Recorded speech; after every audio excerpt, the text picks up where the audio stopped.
Ud'u rabbakum. Ustaz ulang. A'udzu billahi minasyaitonir rajim.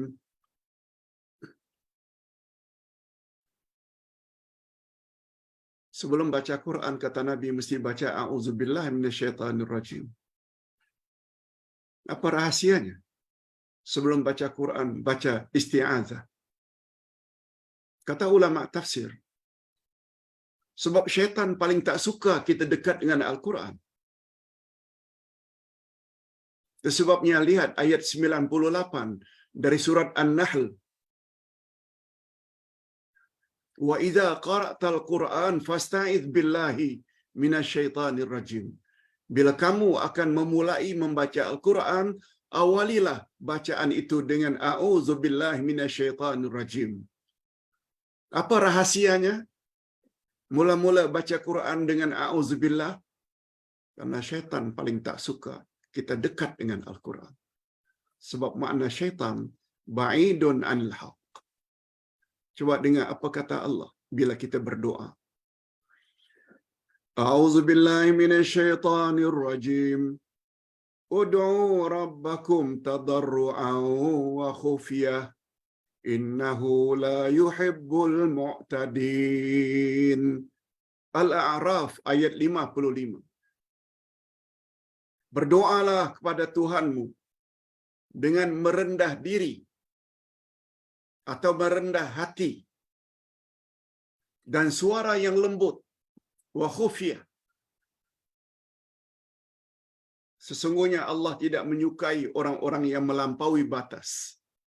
Melampaui batas maknanya bila orang itu berzikir dengan suara yang lantang, sebab itu bercanggah dengan kehendak Allah.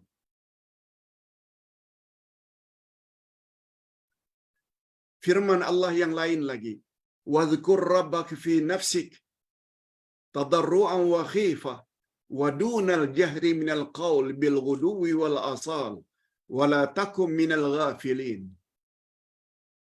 Sebutlah nama Tuhanmu dalam hatimu dengan merendah diri, merendah hati dan rasa takut, dan dengan tidak mengeraskan suara. Disebut lagi,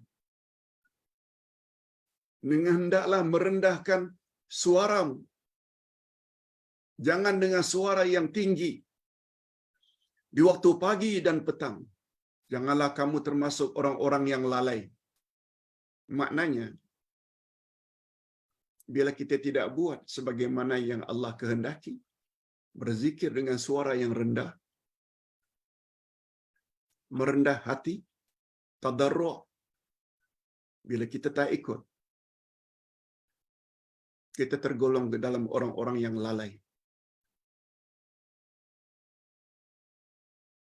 Menurut Imam Al-Maraghi, ayat-ayat di atas seolah-olah memberi gambaran kepada kita bahawa berdoa dan berzikir dengan suara lunak, walaupun hukumnya bukan wajib, tapi paling kurang hukumnya sunnah.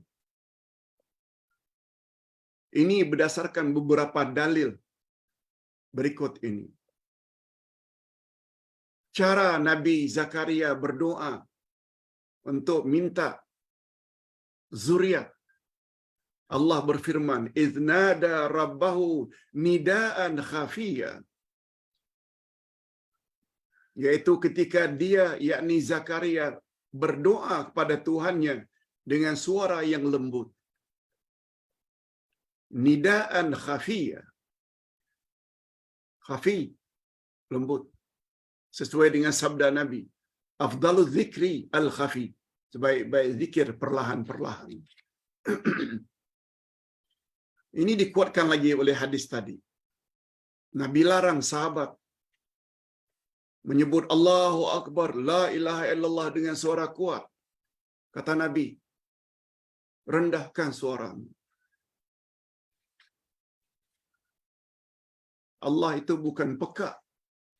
Dia maha mendengar. Dia bukan jauh, dia maha dekat. Untuk apa terpekik? Termasuk berzikir selesai salat. Ada orang yang masbuk, yang perlu khusyuk, menambah beberapa rakaat yang mereka tertinggal. Kita pula bertempik. Dosa. Bila zikir yang kuat itu sampai mengganggu khusyuknya orang yang masbuk.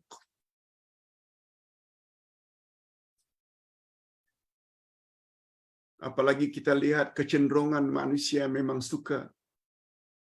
Kadang-kadang dihasut oleh nafsu supaya sum'ah. Orang dengar kita punya zikir. Oh, hebat sungguh. Yang dipanggil dengan sum'ah. Hati manusia ini selalu cenderung pada riya. Supaya orang lihat kita berzikir. Dengan zikir-zikir tertentu. Semuanya itu boleh mengakibatkan zikir kita menjadi sia-sia. Tidak ada nilai di sisi Allah Azza wa Jalla.